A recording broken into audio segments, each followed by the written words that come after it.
ನೋಡಿ, ಒಂದು DMK ಜೊತೆ ನಮ್ಮ ಮೈತ್ರಿ ಇದ್ದದ್ದು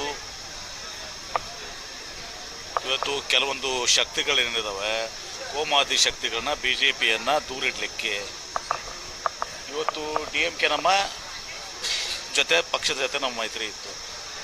ಈಗ ಅಲ್ಲಿ ತಮಿಳುನಾಡುದಲ್ಲಿ ಪರ್ಯಾಯವಾಗಿ ವಿಜಯ್ ಅವರಿಗೆ ಅವರು ಕೂಡ ಒಂದು ಜಾತ್ಯತೀತ ತತ್ವದ ಮೇಲೆ ಬಂದಂಥವ್ರು. ಜನ ಒಂದು ಮನ್ನಣೆಯನ್ನು ಕೊಟ್ಟಿದ್ದಾರೆ, ಜನ ತೀರ್ಪನ್ನು ಕೊಟ್ಟಿದ್ದಾರೆ. ಆ ತೀರ್ಪು ಹುಸಿ ಆಗಬಾರ್ದು, ಜನರ ತೀರ್ಪಿಗೆ ನಾವು ತಲೆಬಾಗಿಸಬೇಕು. ವಿಶೇಷವಾಗಿ ಕೋಮುವಾದಿ ಶಕ್ತಿಗಳ ವಿರೋಧವಾಗಿ ಇವತ್ತು ಸಹ ಏನು TVK ಅವರು ಗೆದ್ದಿದ್ದಾರೆ, ಅವರ ಒಂದು ಇದನ್ನು ನಾವೇನಾದರೂ ಕಾಂಗ್ರೆಸ್ ಪಕ್ಷ ಬೆಂಬಲ ಕೊಡ್ತಿದ್ರೆ ಅದು ವಿಫಲ ಆದರೆ ಇವತ್ತು ಅದು ಕೋಮುವಾದಿ ಶಕ್ತಿಗಳಿಗೆ ಇವತ್ತು ಸಹ ನಾವು ಪುರಸ್ಕಾರ ಕೊಟ್ಟಂಗೆ ಆಗ್ತದೆ. ಹೀಗೆಲ್ಲವನ್ನ ವಿಚಾರ ಮಾಡಿ ಜನರ ತೀರ್ಪಿಗೆ ಮತ್ತು ಜಾತ್ಯತೀತ ನಿಲುವಿಗೆ TVK ಅವರ ಏನು ವಿಜಯ್ ಅವ್ರ ನಿಲುವಿಗೆ ಜನರ ತೀರ್ಪನ್ನು DMK ನಮ್ಮ ಕಾಂಗ್ರೆಸ್ ಪಕ್ಷ ಇವತ್ತು ಮೆಜಾರಿಟಿ ಬಂದ ಪ್ರಶ್ನೆನೇ ಬರ್ತಿರಲಿಲ್ಲ. ಹೀಗಾಗಿ ಪರ್ಯಾಯವಾಗಿ ಇವತ್ತು ಯಾವ ಕೋಮುವಾದಿಗೆ ಇವತ್ತು ಪಕ್ಷಕ್ಕೆ ನಾವು ರಾಹುಲ್ ಗಾಂಧಿ ಅವರು ನಮ್ಮ ಕಾಂಗ್ರೆಸ್ ಪಕ್ಷ ಸಪೋರ್ಟ್ ಮಾಡ್ತಾ ಇಲ್ಲ. TVKಗೆ ಆ ಒಂದು ಸಪೋರ್ಟ್ ಸಿಕ್ಕಿದೆ, ಜನರ ಮನ್ನಣೆ ಸಿಕ್ಕಿದೆ.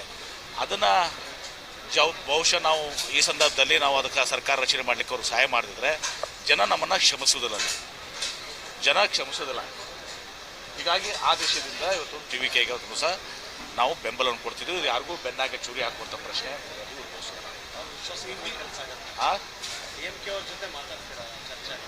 ಮಾತಾಡ್ತೀವಿ, ನಿಶ್ಚಿತವಾಗಿ ಕೂಡ ಮಾತಾಡ್ತಾರೆ. ನೋಡಿ, ಕೆಲವೊಂದು ನೋಡಿ, ಈಗ ತಮಿಳುನಾಡು ನಿಮಗೆ ಗೊತ್ತಿದೆ, ತಮಿಳುನಾಡಲ್ಲಿ ಜನತೆ ಒಂದು ಜಾತ್ಯತೀತ ತತ್ವದ ಇದ್ರ ಮೇಲೆ TVK ಅವ್ರಿಗೆ ಬೆಂಬಲ ಕೊಟ್ಟಿದ್ದಾರೆ. ಎಲ್ಲೋ ಜನರ ಭಾಳ ದೊಡ್ಡ ತೀರ್ಪಿದೆ. ಒಬ್ಬ ಯುವಕ, ಆ ಯುವಕನಿಗೆ ಇವತ್ತು ದಿವಸ ಇಷ್ಟು ಬೆಂಬಲ ಕೊಟ್ಟ ಮೇಲೆ ಜರ್ಕರ್ತ ನಾವು ಕಾಂಗ್ರೆಸ್ ಪಕ್ಷದವರು ಅವರಿಗೆ ನಾವು ಬೆಂಬಲ ಮಾಡ್ತಿದ್ರೆ ಜನ ನಮ್ಮನ್ನು ಕೂಡ ತಪ್ಪಿಸ್ತರಾಗಿ ಇವತ್ತು ದಿವಸ ಮಾಡ್ತಾರೆ. ಎಲ್ಲೋ ಒಂದು ಕಡೆ ನಮ್ಮ ಸಿದ್ಧಾಂತಗಳಿಗೆ ಅದು ವಿರೋಧವಾಗಿ ಆಗ್ತದೆ. ಅದರ ಅರ್ಥ ನಾವು DMKಗೆ ಬೆನ್ನಿಗೆ ಚೂರಿ ಹಾಕೋದಂಥದ್ದಲ್ಲ. ಇದು ನಮ್ಮ ಕರ್ತವ್ಯ. ಇವತ್ತು ದಿವಸ ಜಾತ್ಯತೀತ ಶಕ್ತಿಗಳನ್ನ ದೂರಿಡಲಿಕ್ಕೆ ಮತ್ತು ಜನರ ತೀರ್ಪೇನಿದೆ, ಆ ಆಶಯಗಳೇನಿದೆ TVK ಕೊಟ್ಟಿದ್ದಾರೆ, ಅದಕ್ಕೆ ವಿರೋಧವಾಗಿ ನಾವು ಹೋಗುವಂಥದ್ದು ಆಗಬಾರ್ದು ಅಂತ ಹೇಳಿ ತುಂಬ ಸಹ ಆ ಬೆಂಬಲವನ್ನು ಕೊಡ್ತಾ ಇದ್ದೀವಿ. ಅದು ವಿಚಾರ ಮಾಡ್ತೀವಿ ಅದನ್ನೆಲ್ಲ. ಅದೆಲ್ಲ AICC ಅಧ್ಯಕ್ಷ ಒಪ್ತೀನಿ, ಅದನ್ನ ಒಪ್ತೀನಿ. ನೀವೇ ನಾನು ಹೇಳ್ತೀನಿ, ನಿಮ್ಗೆ ಎಷ್ಟು ಸಲ ಹೇಳ್ತೀನಿ, ರಿಪೀಟ್ ಮಾಡಿದ್ದೀನಿ, ಮೂರು ಸಲ ರಿಪೀಟ್ ಮಾಡಿದ್ದೀನಿ. ಅರ್ಥ ಮಾಡ್ಕೊಂಬಿಡಿ. ಕೆಲವೊಂದು ಸಲ ಇವತ್ತು ಇಂಥ ನಿರ್ಣಯಗಳನ್ನ, ಕಷ್ಟಕರವಾದಂಥ ನಿರ್ಣಯಗಳನ್ನ ತಗೋಬೇಕಾಗ್ತದೆ. DMK ನಮ್ಮ ಬಾಂಧವ್ಯ ಇದ್ದದ್ದು ಸತ್ಯ, DMK ಮತ್ತು ಬಾಂಧವ್ಯ ಮುಂದುವರಿಬೇಕು ಅನ್ನೋದು ಎಲ್ಲರದ್ದು ಕೂಡ ಇದಿದೆ. ಆದರೆ ಜನರ ತೀರ್ಪು ಜಾತ್ಯತೀತ ಪಕ್ಷದ ವಿರುದ್ಧ ಮತ್ತು ಯುವಕರ ಮತ್ತು ಆ ಹೆಣ್ಣುಮಕ್ಕಳ ಒಂದು ಆಶಯ, ಅಲ್ಲಿ ಆ ವಿಜಯ್ ಅವರ ಮೇಲೆ ಕೊಟ್ಟಿರುವಂಥದ್ದು ಆಶಯ ಏನಿದೆ, ಆ ಆಶಯಕ್ಕೆ ವ್ಯತಿರಿಕ್ತವಾಗಿ ನಡೆದ್ರೆ ಅದು ಬಹುಶಃ ಅದು ಸರಿ ಹೋಗೋದಿಲ್ಲ ಅಂತೇಳಿ ಜನರು ನಮ್ಮನ್ನು ಕ್ಷಮಿಸೋದಿಲ್ಲ ಅಂತ ಮಾಡಿದ್ದಾರೆ. ಅದು ನೋಡಿ, ಆ ಬಗ್ಗೆ ಕಾನೂನಾತ್ಮಕವಾಗಿ ಏನಿದೆ ಪಕ್ಷ ದಿವಸ ಅವರು ಅಲ್ಲಿ ವೆಸ್ಟ್ ಬೆಂಗಾಲ್ನಲ್ಲಿ ಸಾಕಷ್ಟು ಏನು BJPಯಿಂದ ಅನ್ಯಾಯ ಆಗಿದ್ದು ಸತ್ಯ. ಆದರೆ ಇಷ್ಟು ನಾವು ರಾಜೀನಾಮೆ ಕೊಡೋದಲ್ಲ ಇದು ಅಂತಂದು ಅದು ಕಾನೂನಾತ್ಮಕವಾಗಿ ಎಷ್ಟು ಸರಿ ಎಷ್ಟು ತಪ್ಪು ಅನ್ನೋದನ್ನು ಒಂದು ನಿರ್ಣಯನ ಸಹ ಅಲ್ಲಿ ಮಾಡಬೇಕಾಗ್ತದೆ. ಆದರೆ ಇಷ್ಟೇ, ಮಮತಾ ಬ್ಯಾನರ್ಜಿ ಅವರ ವಿರೋಧವಾಗಿ ಒಂದು ದಿವಸ ಭಾಳಷ್ಟು BJPಯವರು SIR ಹಿಡ್ಕೊಂಡು ಅಧಿಕಾರಿಗಳ ನಡುವೆ ಎಲೆಕ್ಷನ್ ಕಮಿಷನ್ ಹಿಡ್ಕೊಂಡು ಭಾಳಷ್ಟು ಅವ್ರನ್ನ ಸೋಲಿಸಲಿಕ್ಕೆ ನಿರಂತರವಾಗಿ ಇವತ್ತೊಂದು ದಿವಸ ಒಂದು ಪ್ರಯತ್ನವನ್ನು ಮಾಡಿದ್ದು. ವಾಮ ಮಾರ್ಗದಿಂದ ಇವತ್ತೊಂದು ಅವರು ಜಯಗಳಿಸಿದ್ದಾರೆ, ಆದರೆ ಎರಡು ಮಾತಿಲ್ಲ. ಆದರೆ ರಾಜೀನಾಮೆ ಕೊಡಬೇಕು ಬಿಡಬೇಕು ಅದು ಸಂವಿಧಾನಾತ್ಮಕವಾಗಿ ಯಾವ ರೀತಿ ಇದು ಆಗ್ತದೆ, ಅದು ಸಂವಿಧಾನ ತಜ್ಞರು ಹೇಳಬೇಕಾಗ್ತದೆ. ಅದನ್ನ ಬಗ್ಗೆ ನಿರ್ಣಯ ಆಗ್ತದೆ. BJP ನಾಯಕರ ಅದು ಯಾವ ಕಾರಣ, ಕಾನೂನು ತನ್ನ ಕ್ರಮ ಕೈಗೊಂಡು ಕೇರಳದಲ್ಲಿ ಸರ್ ಸರ್ಕಾರ ರಚನೆ ಯಾರು CM ಅಲ್ಲಿ ಪೈಪೋಟಿ ವೇಣುಗೋಪಾಲ್ ಅವರು ಆಗ್ತಾರೆ. ಅದು ನೋಡಿ, ನಮ್ಮ ಕಾಂಗ್ರೆಸ್ ಪಕ್ಷದ ವರಿಷ್ಠ ಮಂಡಳಿ AICC ಅಧ್ಯಕ್ಷರು ರಾಹುಲ್ ಗಾಂಧಿ ಅವರು, ಸೋನಿಯಾ ಗಾಂಧಿ ಅವರು ತೀರ್ಪು ಮಾಡ್ತಾರೆ.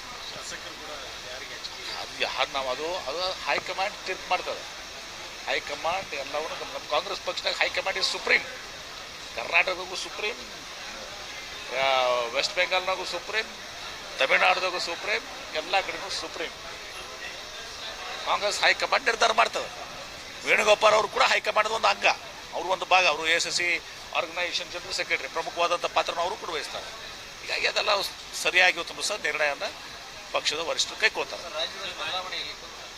ಅದು ನೋಡಿ, ಅದೆಲ್ಲ ಹೈಕಮಾಂಡ್ ಹೇಳಿದಲ್ಲ, ಮುಖ್ಯಮಂತ್ರಿ ಇವತ್ತು ಸ್ಟೇಟ್ಮೆಂಟ್ ಕೊಡ್ತಾರೆ. ನೀವು ಎಷ್ಟು ಸಲ ಕೇಳ್ತೀರಪ್ಪ ನಮ್ಗೆ? ನಿಮ್ಗೆ ಬೇಸರ ಆಗಿಲ್ಲ, ನನಗಂತೂ ಬೇಸರ ಆಗಿಲ್ಲ. ಹೈಕಮಾಂಡ್ ಕರೆದ್ರೆ ಜಿಲ್ಲೆಯಲ್ಲಿ ಹೌದು, ಅದೇ ಹೈಕಮಾಂಡ್ ಕರೆದ್ರೆ ಮತ್ತೆ ಅದೇ ಹೇಳಿದಾರೆ, ಹೈಕಮಾಂಡ್ ಕರೆದು ಹೋಗ್ಲೇಬೇಕಾಗ್ತದೆ. ನೀವು ಒಪ್ಪಂದರ ಆಗ್ಯದ ಇಲ್ಲ ಸರ್, ಸುಮ್ಮನೆ ಚರ್ಚೆ ಅದು ಅದು ನಾವು ಕೇಳೋದು. ಅದು ನನಗೆ ಗೊತ್ತಿಲ್ಲ. ನನಗೆ ಗೊತ್ತಿದೆಯಾ ಇಲ್ಲಿ ನೀವು ಒಪ್ಪಂದ ಆಗಿದೆ, ಅದು ಒಪ್ಪಂದ ಆಗಿದವ್ರ ಮಧ್ಯೆ ಗೊತ್ತಿರ್ತದೆ. ಸರ್ ಈಗ ಕುಡಿಯೋ ನೀರಿನ ಸಮಸ್ಯೆ ಮೊನ್ನೆಲ್ಲ ಮೀಟಿಂಗ್ ತಗೊಂಡ್ರಿ. ಹಾಂ ಈಗ ಕೆರೆಗಳಿಗೆ ನೀರು ತುಂಬಿಸೋದು ಸರ್ ಹಾಂ ಕೆರೆಗಳಿಗೆ ನೀರು ತುಂಬಿಸೋದು ಸರ್ ನೋಡಿ, ಈಗ ಅದೆಲ್ಲನೂ ಕೂಡ ಈಗ ರಿವರ್ಸ್ ಇಟ್ಕೊಂಡು ನೋಡಿದಿರಲ್ಲ. ಈಗ ತುಂಗಭದ್ರದಾಗ ಯಾವ ರೀತಿ ನಿನ್ನೆ ಕೆಲವೊಂದು ವರದಿಗಳಿದಾವೆ. ಹೀಗಾಗಿ ಈಗೂ ಕೂಡ ಹೇಳ್ತೇನೆ, ಕುಡಿ ನೀರಿಗೆ ಪ್ರಥಮ ಆದ್ಯತೆ. ಕುಡಿ ನೀರಿಗೆ ರಿವರ್ಸ್ ನಾವು ಇದು ತಗೋಬೇಕಾಗ್ತದೆ. ಕುಡಿ ನೀರಿಗೆ ಏನು ಬೇಕು ನೀರು ಅದನ್ನು ಇಟ್ಕೊಂಡು ಮುಂದಿನ ನಾವು ಎಲ್ಲ ಕೆನಾಲ್ಗೆ ನೀರು ಕೊಡುವಂಥದ್ದು ಎಲ್ಲನೂ ಕೂಡ ಮಾಡಬೇಕಾಗ್ತದೆ. ಯಾಕಂದ್ರೆ ಪ್ರತಿ ವರ್ಷ ನಾವು ಆಲಮಟ್ಟಿ ಡ್ಯಾಮ್ನಲ್ಲಿ ಜೂನ್ 15ರವರೆಗೆ ಲೆಕ್ಕಾಚಾರ ಹಾಕಿ ಇಟ್ಕೊಳ್ತಿದ್ವಿ. ಈ ಸಲ ಮತ್ತೆ ಈಗ ಪರಿಸ್ಥಿತಿ ಬದಲಾವಣೆ ಆಗಿದೆ. ಮತ್ತು ನಾರ್ಮಲ್ ರೈನ್ಫಾಲ್ ಅಂತ ಹೇಳಿದಾರೆ, ಇದು ಬದಲಾವಣೆ ಆಗಿದೆ. ಅಲ್ಲಿ ನೀನು ಏನೋ ಇದು ಇತ್ತಲ್ಲ, ಅದ್ರ ಬದಲಾಗಿ ಈಗ ನಾರ್ಮಲ್ ರೈನ್ಫಾಲ್ ಅಂತ ಬರ್ತದೆ. ಕಾತ್ ನೋಡೋಣ ಅಂತ. ಇವತ್ತು ನಾರ್ಮಲ್ ರೈನ್ಫಾಲ್ ಆದರೆ ಜೂನ್ 15ಕ್ಕೆ ಅಂತ್ಯ ಆಗ್ತದೆ. ಒಂದು ವೇಳೆ ಏನಾದರೂ ಅದು ಅಲ್ಲಿನೋ ಎಫೆಕ್ಟ್ ಹೋದ್ರು ಸಹ ಅಲ್ಲಿನೋ ಯಾವುದೋ ಎಫೆಕ್ಟ್ ಏನಾದರೂ ಮುಂದುವರೆದ್ರೆ ನಾವು ಆಗಸ್ಟ್ ತರವರೆಗೆ ನಾವು ನೀರು ಇಟ್ಕೋಬೇಕಾಗ್ತದೆ.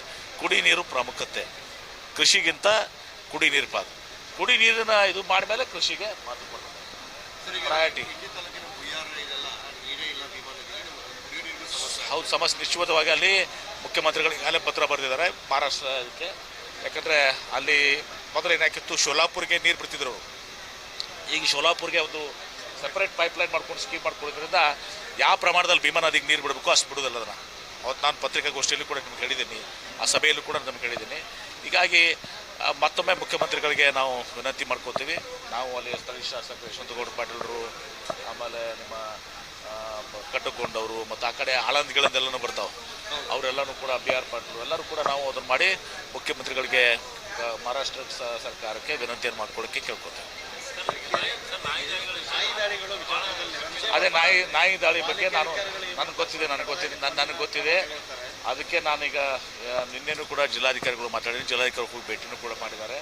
ಇವತ್ತು ನಾವು ಅದಕ್ಕೆ ಒಂದು ಶಾಶ್ವತವಾದಂಥ ಅವ್ರಿಗೆ ಇದು ಒಂದು ಆ ಲಸಿಕೆ ಕೊಡುವಂಥದ್ದಾಗಬೇಕು. ಇನ್ನೊಂದು ಎರಡನೇದು ನಮ್ಮಲ್ಲಿ ಕೆಪಾಸಿಟಿ ಭಾಳ ಕಡಿಮೆ ಇದೆ ಇವತ್ತು ದಿವಸ, ಅದನ್ನು ಕೂಡ ಯಾವ ರೀತಿ ಇದು ಮಾಡಬೇಕಂತ ಜಿಲ್ಲಾಧಿಕಾರಿಗಳು ನಿನ್ನೆ ಚರ್ಚೆ ಮಾಡಿದ್ದೀನಿ. ಆ ಸಮಸ್ಯೆಯನ್ನು ಬಗೆಹರಿಸುವಂಥ ಕೆಲಸ ಮಾಡ್ತೀನಿ.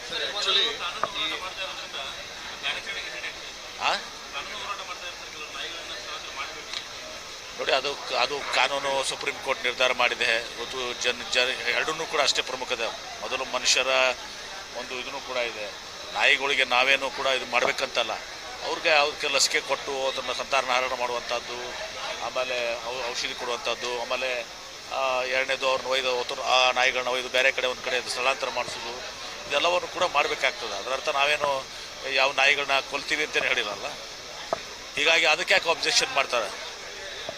ನಾಯಿಗಳು ಅಗ್ರೆಸಿವ್ ಆಗಲಿಕ್ಕೆ ಪ್ರಮುಖ ಕಾರಣ ಏನು ಅಂತಂದರೆ, ಸಂಪೂರ್ಣವಾಗಿ ರಾಜ್ಕುಮಾರ್ ಲೇಔಟ್ ಆಗಲಿ ಈ ರೀತಿ ಏನು ಬೇರೆ ಕಡೆ ಎಲ್ಲ ಬಯಲಿಗೆ ಜಾಸ್ತಿ ಇದೆ. ಅಲ್ಲಿ ಏನು ಮಾಡ್ತಾರೆ, ನಾನ್ ವೆಜ್ ತಿಂದು ಅಂದರೆ ಮಾಂಸಾಹಾರಿ ಏನು ಇರ್ತಾರೆ ತಂದು ಬೀದಿಗೆ ಎಸೋ ಕಾರಣಕ್ಕಾಗಿ ಆ ಮಾಂಸ ಅಂಥದ್ದೇನಾದ್ರೂ ಇದ್ರೆ ಅದನ್ನು ಬಗೆಹರಿಸ್ತೀವಿ. ಎಲ್ಲದಕ್ಕೂ ಬೇರೆ ಕಲರ್ ಕೊಡಬೇಡ್ರಿ. ಅಂಥದ್ದೇನಾದ್ರೂ ಇದ್ದರೆ ನಾನು DC ಅವ್ರಿಗೆ ಹೇಳ್ತೀನಿ, ಕಾರ್ಪೊರೇಷನ್ ಕಮಿಷನರ್ಗೆ ಹೇಳ್ತೀನಿ, ಆ ರೀತಿ ಆಗದಂಗೆ ನೋಡ್ಕೊತೀನಿ. ಅಂದ್ರೆ ಆ ರೀತಿ ಆಗ್ತಿದ್ರೆ ಅದಕ್ಕೆ ನಾವು ಕ್ರಮ ಕೈಗೊಳ್ತೀವಿ. ಅದಾನಿ ಕಂಪನಿಯಿಂದ ಒಂದು ವಿದ್ಯುತ್ ಲೈನ್ ಕೂಡ ಹೊರಟಿದೆ. ಅದು ಒತ್ತಾಯಪೂರ್ವಕವಾಗಿ ಜಮೀನು ನೋಡಿ, ಅದು ತಪ್ಪು ಕಲ್ಪನೆ. ಈಗ ರೈತ ನೋಡಿ ಅದನ್ನು ಸುಮ್ಮನೆ ಬೈಬಲ್ ಹಾಕೊಂಡಿದ್ದಾನ, ನಮ್ಗೆ ಗೊತ್ತಿದೆಯಲ್ಲ ವಿಚಾರ. ನಾನು ಕೂಡ ಫುಲ್ ಮಾಡಿದ್ದೀನಿ. ಕೇಂದ್ರ ಸರ್ಕಾರ, ನಮ್ಮ ರಾಜ್ಯ ಸರ್ಕಾರಕ್ಕೆ ಸಂಬಂಧಿಸಿದ ಅದು ಕೇಂದ್ರ ಸರ್ಕಾರ ಇದಕ್ಕೆ ಎಲ್ಲರೂ ಒಪ್ಪಿದ್ದಾರೆ. ಇನ್ನು 15 ಮಾತ್ರ ಉಳಿದಿದ್ದಾವೆ. DC ಅವ್ರಿಗೊಂದು ಡಿಟೇಲ್ ಸ್ಟೇಟ್ಮೆಂಟ್ ಕೊಡ್ತಾ ಇದ್ದೀನಿ. ನೀವು ಕೇಳ್ಕೊಂಡಿರೋದು ಒಂದು ಬಾಜು ಇದು ಎಲ್ಲರೂ ಒಪ್ಕೊಂಡು 90% 95% ಎಲ್ಲರೂ ತೊಗೊಂಡಿದ್ದಾರೆ. ಇವ್ರು ಕೆಲವು ಜನ ಇವತ್ತೊಂದು ದಿವಸ ಈಗ ಅಂತ್ಯಕ್ಕೆ ಬಂದದಲ್ಲ, ಈ ರೀತಿ ಇವತ್ತೊಂದು ದಿವಸ ಇದು ಬ್ಲ್ಯಾಕ್ ಮೇಲ್ ತತ್ರ ನಡೆದಿದೆ. ಕೊಡಕ್ಕೆ ಅದು ಪ್ರಾವಿಷನ್ ಇರಲ್ಲ. ಅಂದರೆ ನಾನು 30 ಕೋಟಿ ಕೇಳ್ತಾನೆ, ಅದಕ್ಕೇನು ಅರ್ಥ ಇದೆಯಾ? DC ಅವರು ಎಲ್ಲರಿಗೂ ಏನು ಕೊಟ್ಟಿದ್ದಾರೆ, ಇವ್ರಿಗೂ ಕೂಡ ಇದು ಮಾಡ್ತಾ ಇದ್ದಾರೆ. ಅದು ಆ್ಯಕ್ಟ್ ಇದೆ, ಅದು ಕೇಂದ್ರ ಸರ್ಕಾರ ಆ್ಯಕ್ಟ್ ಪ್ರಕಾರ ಇದು ಮಾಡುವಂಥದ್ದು ಎಲ್ಲರೂ ಒಪ್ಪಿದ್ದಾರೆ. ನಿಮಗೆ ಒಂದು ರಾಂಗ್ ಇದನ್ನು ಏನು ಮಾಡಿದೆ, ಇದನ್ನು ಈ ಥರ ಒಂದು ನಾನು ಮೊದಲೇ ಹೇಳಿದೆ DC ಅವ್ರಿಗೆ, ಮೊದಲೇ ಒಂದು ಸ್ಟೇಟ್ಮೆಂಟ್ ಕೊಟ್ಬಿಡಿ ಅಂತ. ನನಗೆಲ್ಲ ಸತ್ಯ ಗೊತ್ತಿದೆ DC ಅವ್ರಿಗೆ. ಅದಕ್ಕೆ ಜಿಲ್ಲಾಧಿಕಾರಿಗಳಿಗೆ ನೀವು ಕೇಳ್ರಿ, ಅವರೆಲ್ಲ ಇದು ಕೊಡ್ತಾರೆ. ನಾನು ಅವ್ರಿಗೊಂದು ಸ್ಟೇಟ್ಮೆಂಟ್ ಕೂಡ ಕೇಳ್ತೀನಿ. ಆದರೆ ಆ ರೈತ ಏನು ಇದನ್ನು ಕೆಲವೊಂದು ಇದು ಮಾಡ್ತಾರಲ್ಲ, ಇದು ಬಂದಾಗಬೇಕಿದು. ಈ ಬ್ಲ್ಯಾಕ್ ಮೇಲ್ ತಂತ್ರ, ಈ ನಾಟಕ ಇವೆಲ್ಲ ಕೂಡ ಬಂದಾಗಬೇಕು. ಅವ್ನು ಮೈ ಮೇಲೆ ಹಾಕೊಂಡಿದ್ದ ನಾನು ಸುಮ್ಮನೆ ಡ್ರಾಮಾ ಮಾಡೋಕ್ಕೆ, ಹಣ ಸಿಗ್ಲಿಕ್ಕಂತ ಇದು ನಾಟಕ ಮಾಡಿ ನನಗೆ ಗೊತ್ತಿದೆ. ಯಾಕೆ ನಾನೇ ಹೇಳಿದೆ ಉಲ್ಟಾ. ಇದಾದಮೇಲೆ ನಾನೇ DC ಅವ್ರಿಗೆ ಮಾತಾಡಿ DC ಅವ್ರು ಎಲ್ಲರೂ ವಿವರಣೆ ಕೊಟ್ಟಿದ್ರು. ನಾನೇ DC ಅವ್ರಿಗೆ ಮೊದಲೇ ನೀವೇ ಒಂದು ಸ್ಟೇಟ್ಮೆಂಟ್ ಕೊಟ್ಬಿಡಿ, ಮಧ್ಯಮಕ್ಕೆ ತಪ್ಪದ ಮಾಹಿತಿ ಹೋಗೋದು ಬೇಡ ಅಂತ ಹೇಳಿದ್ದೆ. ಅದಕ್ಕೆ ಡಿ ಸಿ ಅವ್ರಿಗೆ ಹೇಳ್ತೀನಿ, ಅವ್ರು ಡೀಟೇಲ್ ಸ್ಟೇಟ್ಮೆಂಟ್ ಕೊಡ್ತೀನಿ. ಇವ್ರು ಮಾತಾಡಂಗಿಲ್ಲ ಸರ್, ಅದ ಸಮಸ್ಯೆ. ಮತ್ತೆ ಏನು ಮಾತಾಡಕ್ಕೆ ಹಚ್ಚೋಣಂತ ಹ್ಞೂ ಸರ್. ಯಾರು ಸಿಕ್ಕಿಲ್ಲ ಅಂತೇಳಿ ಅಟ್ಯಾಕ್ ಒಬ್ಬ ಎಕ್ಸಿಕ್ಯೂಟಿವ್ ಇಂಜಿನಿಯರ್ ಕೆಲಸ ಮಾಡ್ಯಾನಂತದು. ಅಂದ್ರೆ 90% ರೋಡ್ಗಳೆಲ್ಲ ಬಂದ್ ಮಾಡ್ಬೇಕಾ? ಅಂದ್ರೆ ಆಗಿನ ಕಾಲದಾಗ ಅದೇನೋ ಈ ಪರಿಹಾರ ಕೊಡಬೇಕು ಅಂತ ಅದು ಮಾಡಿರೋಂಥದ್ದಲ್ಲ. ಹೌದು ಸರ್. ಮಾಡಿದಾರೆ, ಊರಿಗೆ ಒಂದು ಕೆರೆ ಆಗ್ಲಪ್ಪ ಅಂತೇಳಿ ಹಿರಿಯರೆಲ್ಲ ಮಾಡಿದಾರೆ. ಈಗ ಅದನ್ನ 50 ವರ್ಷ ಕೆರೆ ಆಗ್ಯದ. ಈಗ ಬಂದ ನನ್ನ ಪರಿಹಾರ ಸಿಕ್ಕಿಲ್ಲ ಅಂತಂದ್ರೆ ಅನ್ಕನ್ಬಿಟ್ಟದಾವ ಇವೆಲ್ಲ. ಮತ್ತು ಮೈ ಮ್ಯಾಗ ಎಣ್ಣೆ ಹಾಕೊಂಡ್ರೆ ಹೌದು, ನಿಶ್ಚಿತವಾಗಿಯೂ ಕೂಡ ಅದ್ರಾಗೆ ಎರಡು ಮಾತಿಲ್ಲ. ನಾವು ಸರ್ವೇನೂ ಮಾಡಿಸಿದೀವಿ ಅದನ್ನು, ಯಾವ್ಯಾವ ಕೆರೆಗಳು ಏನೇನು ಇದು ಆಗಿದಾವಲ್ಲ ಎಲ್ಲನೂ ಸರ್ವೇನೂ ಕೂಡ ಮಾಡಿಸಿದ್ವಿ. ಕೆರೆ ಒತ್ತುವರಿ ಆಗಿದೆ, ನಿರ್ದಾಕ್ಷಿಣ್ಯವಾಗಿ ಒಂದು ದಿವಸ ಕ್ರಮ, ಎರಡು ಮಾತಿಲ್ಲ.